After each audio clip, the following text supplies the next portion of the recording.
होशियार बकरी की कहानी। एक गांव में गोपी नाम के व्यक्ति के पास बकरियों का झुंड था। वह रोज उन बकरियों को घास चराने के लिए पास के जंगल में ले जाता था। पूरे दिन जंगल में खुशी से घास चरते थे, फिर शाम तक घर वापस पहुंच जाते थे। उन बकरियों के झुंड में एक छोटी सी बकरी थी। उसकी उम्र कम होने पर भी होशियारी में बड़े बकरियों से कुछ कम नहीं थी। उसकी होशियारी से बाकी के बकरी चौंक जाते थे। इससे मालिक को वो पसंद थी और वो उसको बहुत ही लाड प्यार से ख्याल रखता था। एक दिन गोपी बकरियों के झुंड को जंगल के पहाड़ी की तरफ ले गया। घास चराने के लिए छोड़ के वह जाकर एक पेड़ के नीचे बैठ गया। फिर वह छोटी सी बकरी इधर उधर भागते हुए झुंड से दूर चली गई। थोड़ी देर बाद अपने झुंड से दूर आ गई करके जानने वाली बकरी वापस पीछे की तरफ मुड़ गई। ऐसे वापस जा रही थी तो उसे रास्ते में एक बाघ दिखा।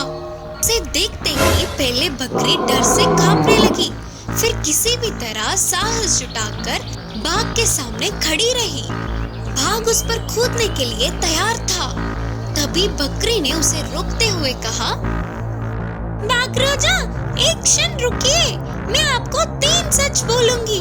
अगर आप उन्हें सच मानते हो तो आपको मुझे छोड़ देना होगा। बकरी के बातें मजेदार लगने पर बाघ ने कहा, ठीक है, बोलो। फिर बकरी ने कहा, अगर आप बाकी के भाग से मुझे आज एक बकरी मिली, लेकिन मैंने उसे बिना मारे छोड़ दिया करके बोलने पर वे नहीं मानेंगे, सच है ना? सच ही है करके बोलते हुए बाघ ने सिर हिलाया। फिर बकरी ने कहा, ऐसे ही मैं भी अपने बकरियों से मेरे भाग के हाथ लगने पर भी उसने मुझे बिना खाए छोड़ दिया करके बोलने पर वो भी नहीं मानेंगे, सच है ना? बाघ ने कहा, हाँ, सही है। फिर बकरी ने कहा, अब तीसरी बात, हम अपने लोगों को बताने के लिए मैं आपको कुछ नहीं करूँगी और आप भी मुझे कुछ नहीं करोगे, ये भी सच है ना? बकरी ने अपनी होशियारी से कहा। उतनी छोटी सी बकरी के ऐसे उसके सामने खड़े होकर साहस से बात करने पर बाघ को बकरी अच्छी लगी और बाघ ने कहा, सच में तुम बहुत ही होशियार हो, मैं तुम्हें छोड़ रहा हूँ, जाओ करके बाघ ने हंसते हुए बोला।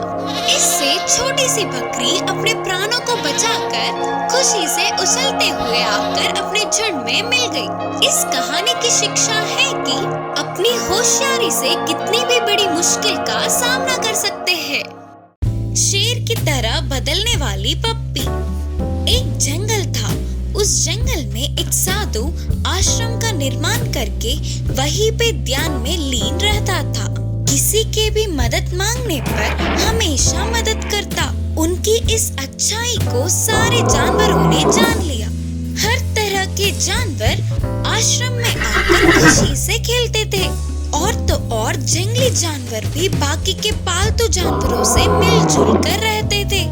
एक दिन उस साधु के आश्रम में न जाने कहां से एक पप्पी आई और उस साधु को वह बहुत प्यारी लगने पर वह पालने लगा। एक दिन पप्पी आश्रम से बाहर आकर जंगल में कुछ दूर तक गई। ऐसे अकेले जा रहे पप्पी को एक चीता ने देखा, तुरंत उसके पीछे पड़ गया। अब पप्पी जल्दी जल्दी भाग के साधु के पीछे छुपकर अपने डर का कारण बताया। तब उस साधु ने पप्पी को अपनी शक्ति से उसे चीता के रूप में बदल दिया। अब चीता बनने वाला पप्पी फिर से जंगल में गई। इस बार उसके पीछे एक बाघ पड़ा। वह फिर से साधु के पास जाकर मदद मांगी। तब साधु ने उसे बाघ की तरह बदल दिया। उस रूप से जंगल में जाने वाली पप्पी को एक जंगली हाथी ने उसका रास्ता काटा। तो इस बार साधु ने तो उसे शेर ही बना डाला। महाराज शेर के रूप में बदलने वाली पप्पी को घमंड आया और उसने जंगल के सभी जानवरों को नीचा दिखाया और तो और छोटे छोटे जानवरों को भी हानि पहुंचाया। उसके आने की भनक से ही सारे जानवर भाग जाते थे। आखिर में शेर बनने वाला पप्पी साधु को ही मारना चाहा।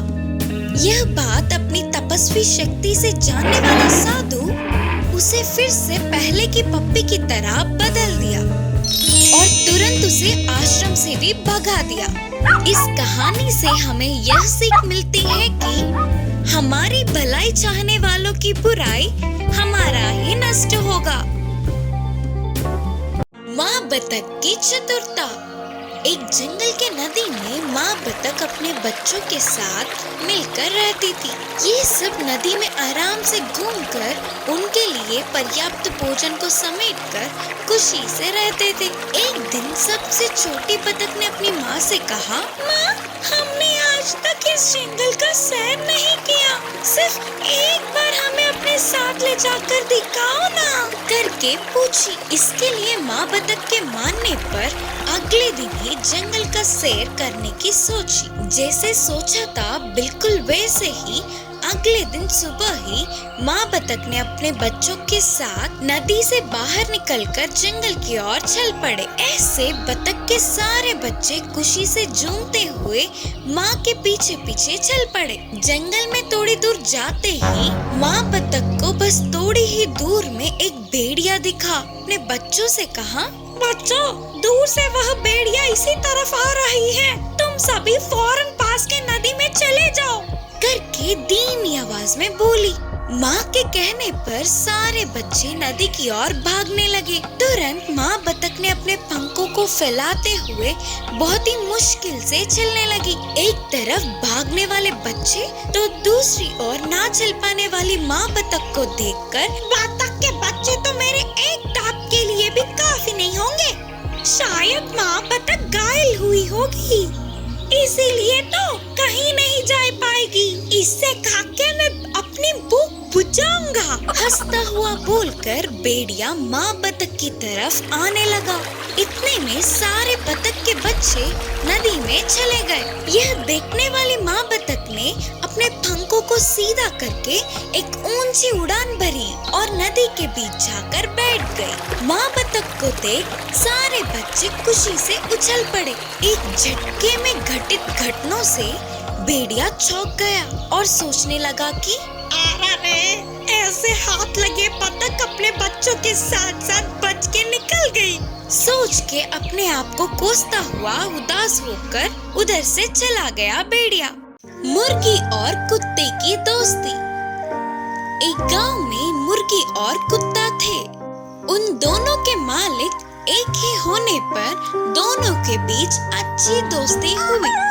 वो दोनों गांव में साथ ही घूमते थे और साथ ही खाना भी खाते थे। उनकी दोस्ती को देख गांव के बाकी के पशु पक्षी चौंक जाते थे। एक दिन मुर्गी और कुत्ता पास के जंगल में घूमने गए और जंगल में बहुत देर तक मजे से घूमे। जंगल को पहली बार देखने पर उन दोनों को बहुत खुशी मिली। ऐसे मजे में सब कुछ भूलकर जा रहे थे तो शाम ढल गई। तब मुर्गी ने कहा, अरे रे, रात हो गई, हमने तो ध्यान ही नहीं दिया। अब हम क्या करेंगे? अगर जंगली जानवर आएंगे तो हम क्या करें? सोचकर मुर्गी चतुरता से एक पेड़ के डाल पर चढ़ के बैठ गई और कुत्ता पेड़ के छाल में छुप गया। कुछ देर बाद एक लोमड़ी उसी तरफ आई। खाने के लिए कुछ तो मिलेगा ही करके बहुत देर तक वही बैठी रही। अब उधर रुककर कोई फायदा नहीं करके जाने वाले लोमड़ी को पेड़ पे बैठी मुर्गी दिखी। लोमड़ी ने मुर्गी से पूछा, मुर्गी, मेरे लिए एक गाना गाओ ना। तब मुर्गी ने गाना गाया।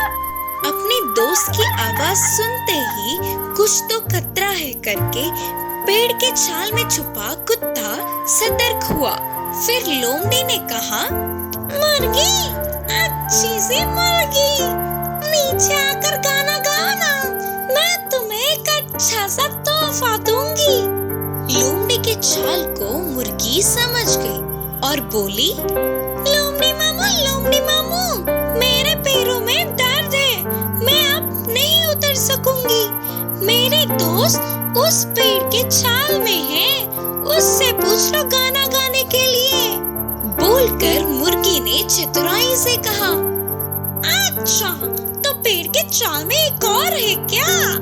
तो अच्छे से पहले उसकी खबर लेकर फिर तेरे पास आऊंगा। सोचकर लोमड़ी खुशी से पेड़ के छाल में अपना मुंह रखा तो अंदर के कुत्ते ने लोमड़ी को जोर से काटा। मैं मर गया रे, अरे मैं तो मर गया रे बाबा, बोलकर चिल्लाती हुई लोमड़ी उधर से भाग गई। फिर सुबह होते ही रात की बात को याद करके हंसते हुए मुर्गी और कुत्ता खुशी खुशी घर लौट गए।